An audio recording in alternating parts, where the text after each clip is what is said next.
Hey guys, I hope that you're really excited to start Bud Not Buddy. Miss Kay gave us an awesome video for chapter 1, and Miss Glenn is doing chapter 2. Something that you guys are going to start seeing on the videos is you're going to see a portion of your video that has me in it. And my goal is to help you understand some of the vocabulary that you'll see in the chapters and help you with it. So I'm going to share my screen with you with some of the things that you might see in the first couple chapters of Bud Not Buddy. And I hope it helps.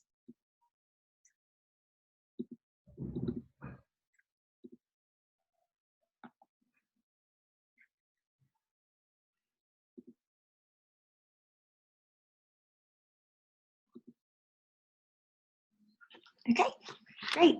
So the first word is the word glum. As you can see here, this chimpanzee looks really sad. When you're glum, you're sad or depressed. Sometimes I feel a little bit glum during these days of quarantine because I really want to be with my friends and I'm not, but at least I have Naomi and Aton. Another word is the word commence. Commence is a verb. It means to begin. This guy is about to commence a race or begin a race. These words are both used in Bud Not Buddy. There's some other words that are used in Bud Not Buddy that I didn't know if you guys are familiar, so I'm going to show you. The first thing is that Bud starts off his first chapter in home. A home is an orphanage. If you don't have parents, sometimes kids will go to an orphanage where lots of children live, and many kids are adopted from that orphanage or put into foster homes. If there's something that you see in a book that you're not sure of and you have access to a computer, one thing you can always do is go to Google and type in the word that's there and the time period. So I know this book took place in the 1930s, so I Googled 1930s orphanage, and I got these photos. So these are some pictures of what orphanages might have looked like in the 1930s, and this is where Bud starts his book. Then there's a bunch of really strange references, and I didn't know if you knew them. So at this point, if you want to pause your video for a moment, and you can see if you can match up these different words with the pictures that I've shown. Okay. A caseworker is someone who is assigned to you by the state and can help you with lots of different issues. When kids go into orphanages, they usually work with a caseworker to help them match with a foster home or with an adoption agency. When they use the word paddled, that's a verb, and if you get paddled, you get hit with this paddle. They might call it paddling. It's an old practice that isn't used anymore, but that's what a paddle looks like. They also use the word jim jammed. When you're jim jammed, you're scrunched up all together. In this picture, you can see all these people are jim jammed in the picture. Bud talks about a fiddle. A fiddle looks like a violin. It's a different instrument. He also talks about a lavatory. A lavatory is just a different word for a bathroom.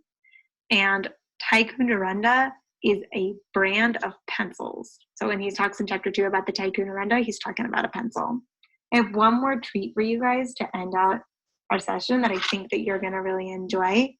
Just like I said before, I Googled 1930s fiddle songs because I know that Bud's dad played the fiddle, or he thinks that he played the fiddle. So this is what the music sounded like that Bud's dad could have played.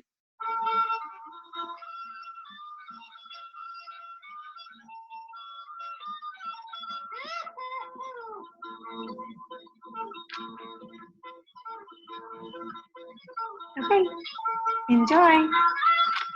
Bye, guys. Hi, fourth grade. It's your old pal, Miss Glenn here, and I am so excited to have the opportunity to read chapter 2 of Bud Not Buddy with you today. I have a tough act to follow because Miss Kay did a really great job with chapter 1. Miss Wilson did an amazing job with the intro, and how about that vocab for Mrs. Engel? If you haven't seen it yet, go back and watch it. It should be right at the beginning of this video. My job today is to guide you through chapter 2. Now, this whole book is focused on thinking about character traits, right? The way we describe characters, and also the setting of the story. The setting is when and where the story takes place. And we know that that's pretty important to think about, but as fourth graders, your challenge is to think about how the setting impacts the way that the story is told. Let's quickly review chapter 1. What do we know about the setting so far? This is me waiting for you to answer. I'm listening. Oh, good. So what I heard you say is that this story takes place in Flint, Michigan during the Great Depression. The Great Depression, as we know, was the time in America when very few people had money and even fewer people had jobs. This is important because when we meet Bud, our friend who's an orphan, right? He's living without his mom. We know he's in a home for kids who don't have parents. And that home really doesn't have a lot of resources. So Bud, because of this, was just sent to a foster home. These people are going to care for Bud and kind of support him the best that they can now that it's summer. His school is just let out for the year, so we know it's warmer. We know that he's going to be with some people with a son who's a little bit older than him, and that's going to be really important as we head into chapter 2. Before we begin reading, there are a few things that you need to have in front of you. One, your book. Mine says Princess Miss Glynn on it. Maybe you want to put a fun name on yours. You will need a pen or a pencil. I'm always choosing to use these black pens. Northeastern, you know these are the best pens on the planet.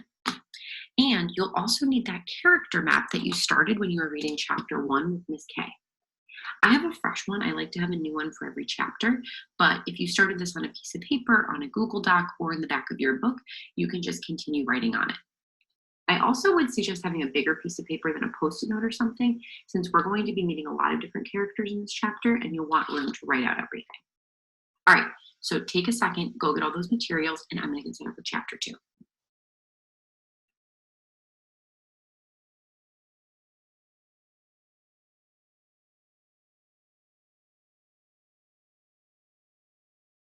Welcome back. I'm so glad to see that you have your book, your pen or pencil, and your character map in front of you. I'm going to be reading chapter 2 aloud and pausing throughout with some specific questions about Bud and his character traits, other characters that we'll be meeting, and the setting. So make sure that your pen or pencil is handy, and let's jump in. Chapter 2. There comes a time when you're losing a fight that it just doesn't make sense to keep on fighting. It's not that you're being a quitter. It's just that you've got the sense to know when enough is enough. I was having this thought because Todd Amos was hitting me so hard and fast, and I knew that the blood squirting out of my nose was only the beginning of a whole long list of bad things that were about to happen to me. Todd's next punch crashed into the side of my ear. I fell on the floor and pulled up my knees to my chest and crossed my arms in front of my head like a turtle in a shell. I started scooching towards the bed, hoping I could get under it. Todd started kicking me, but his slippers couldn't hurt me nearly as much as his fists had. The bedroom door opened, and his mother, Mrs. Amos, came in.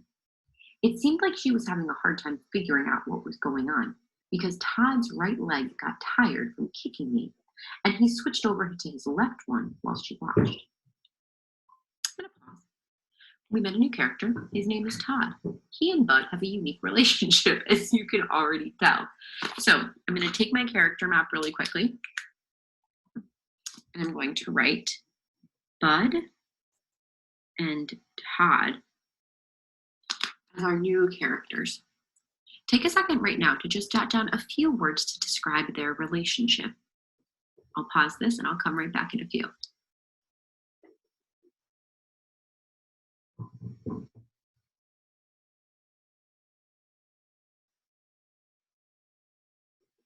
All right, Bud and Todd's relationship is about to get a little bit better because Mrs. Amos, Todd's mom, is walking in the room.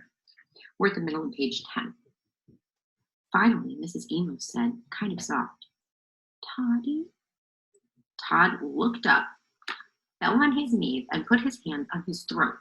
He started huffing and puffing with his eyes bucking out of his head and his chest going up and down so hard that it looked like some kind of a big animal was inside of him trying to bust out. This was my chance to get out from under the bed and pull the covers down so they couldn't see me. Mrs. Amos ran over to her son and fell on her knees. She put her arms around his shoulders. "Toddy, Toddy boy, are you all right?" She looked over to where I was peeking from under the bed. "You little cur, what have you done to Toddy?" Todd coughed out. "Oh, Mother." He took in 2 jumbo breaths. "I was only trying to help." He was sounding like a horse that had been run too hard in the winter. "And look what's got me."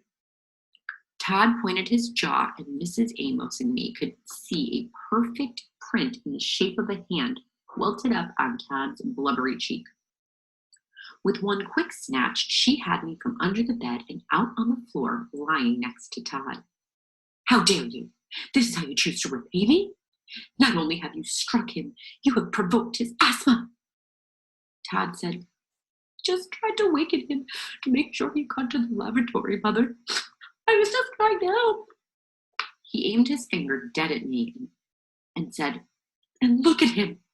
Mother, this one's got bedwetter written all over him." What? This is a new relationship, and it's a weird one.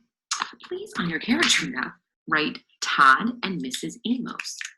Just as a reminder, Mrs. Amos is Todd's mom. She is not connected to Bud. They're just kind of welcoming him. He's staying there almost like a hotel. Mrs. Amos and Todd. Just like before, take a few minutes to jot down what in the world is going on there. You should have this top section filled out. I didn't fill it out because I didn't want to have my answers. Fill out this section about Mrs. Amos and Todd. I'll see you in a sec.